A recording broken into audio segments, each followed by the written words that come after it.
نیند تک ان کی سختی نہیں سہ پائی، حالانکہ صرف ایک لفظ پوچھا تھا، بلز۔ جلدی سے ٹیلی فون، بجلی، گیس وغیرہ کے سارے بل ان کے آگے رکھے، امی کے ڈاکٹر کے بارے میں مختصر رائے دی تو سر ہلاتے ٹیلی فون کی طرف دیکھتے اپنے کمرے میں چلے گئے۔ ارے بندے کی اپنی زندگی بلیک اینڈ وائٹ ہے تو ہے، دوسروں کی زندگی تو کلرفل رہنے دے۔ مگر نا جی، خود بے رنگ ہیں تو مجھ پر کہاں رنگینی آ سکتی ہے، اپنی ایسی قسمت کہاں۔ ڈھیروں شکوے شکایتیں اسے سناتا وہ آخر میں ٹھنڈی سانس بھرنے لگا۔ وہ بے ساختہ ہنس دی، بڑے کہہ کے نکل رہے ہیں، اگر اینڈ ٹائم پر انٹری نہ دی ہوتی تو انہوں نے اپنی نگاہوں سے ہی جلا کر بھسم کر دینا تھا۔ اور حیرت ہے تم نے انہیں پہچانا نہیں۔ مجھے کیا غیب کا علم ہوتا ہے، ان کی پشت تھی، میں سمجھی تم ہو۔ پہلے کی شرمندگی دوبارہ اود کر آئی۔ ارے واہ، میں کیا اتنا سمارٹ نظر آتا ہوں؟ بھائی کے ساتھ کہیں نکلوں تو اپنی ویلیو تو بالکل ڈاؤن لگتی ہے۔ ساری خوبصورت بدصورت لڑکیاں انہیں ہی توجہ دیتی ہیں، میں بیچارہ تو کہیں کونے میں گم ہو جاتا ہوں، خوف کے مارے ان کے ساتھ کہیں آتا جاتا ہی نہیں، خوامخواہ کا احساس کمتری رہتا ہے۔ ارے یشرا تم؟ ستوت نے جالی کے دروازے سے جھانکا، پھر صحن میں چلی آئی۔ کالج کے ایڈمیشن کا کیا ہوا؟ دور رکھیں کرسی گھسیٹ کر ستوت بھی وہیں بیٹھ گئی۔ فارم جمع کروانے ہیں اور یہ موصوف یہاں وہاں کے بہانے بنا رہے ہیں۔ سارم پلیز آج جا کر جمع کروا دو، بابا کے پاس ذرا بھی ٹائم نہیں ہے۔ یشرا نے آخر میں سارم کی منت کی، دے دو جمع کروا دوں گا، ماما کو پریشان مت کرنا، ابھی مجھے کام سے جانا ہے اپنے۔ ستوت تم بھی آ جاؤ، بابا کل میرے لیے اتنے پیارے سوٹ لائے ہیں، تمہیں دکھاؤں؟ وہ اٹھتے اٹھتے محبت سے بولی تو ستوت اس کے ساتھ جانے لگی، سارم بھی ان کے پیچھے چلنے لگا۔ وہ اندر فارم نکالنے لگی، ماما ہیں یا چلے گئے آفس؟ ادھر ادھر دیکھ کر سارم نے پوچھا۔ صبح ہی نکل گئے ہیں، ہمدانی صاحب کا فون آیا تھا، سارا بزنس وائنڈ اپ کروانا ہے، کتنا مشکل ہے، بابا پریشان ہیں، مما کے بعد تو ویسے بھی وہ مزاحمت سے ہوتے جا رہے ہیں، ہم سب مل کر ان کی شادی کروا دیتے ہیں، ان کی ساری سستی ختم ہو جائے گی اور ہم لوگ بھی کچھ ہلا گلا کر لیں گے، ہمارے گھر تو لگتا ہے شاید ہی کبھی شادی آنے بجے، سارم نے حسرت آمیز انداز میں کہا۔ وہ دونوں بہنیں ہنسنے لگیں۔ ستوت کی شادی ہوگی تو مزہ آئے گا، کب تک کہا ہے ابرار بھائی لوگوں نے؟ ستوت کی منگنی کچھ عرصہ پہلے ہی خبیب کے جاننے والوں میں ہوئی تھی، یہ تو جائے گی نا، مگر ہمارے یہاں شاید ہی کوئی آئے، جب تک خبیب بھائی شادی نہیں کریں گے میری باری نہیں آئے گی، کیونکہ امی نہیں مانیں گی اور میں جانتا ہوں بھائی شادی ہرگز نہیں کریں گے۔ سارم نے برا سا منہ بنایا تو ستوت کو خاصا برا لگا۔ کیوں نہیں کریں گے؟ انشاءاللہ ہماری بھی بھابھی آئے گی، بھائی پر کتنی ذمہ داریاں ہیں، کتنے مسائل ہیں، ہماری طرح مونیکاؤں کے پیچھے نہیں خوار ہوتے۔ ارے چھوڑو چھوڑو، مونیکائیں بھی کچھ دیکھتی ہیں، ایسی اسمارٹنیس کا کیا فائدہ؟ وہ کس بحث میں پڑ گئے؟ یہ لو یاد سے جمع کروا دینا۔ یشرا نے فارم سارم کو پکڑایا تو وہ گھڑی پر نظر ڈالتا فوراً ہی اٹھ گیا۔ یشرا ستوت کو اپنے نئے کپڑے دکھانے لگی۔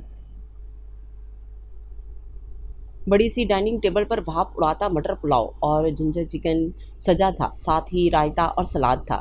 بشیرہ گرم چپاتیاں لا لا کر ہاٹ پاٹ میں رکھ رہی تھی۔ رمضان جگ گلاس وغیرہ رکھنے لگا۔ یشرا کرسی پر بے تاب سی بیٹھی بابا کا انتظار کر رہی تھی۔ رمضان جلدی سے بابا کو بلاؤ، بہت بھوک لگی ہے۔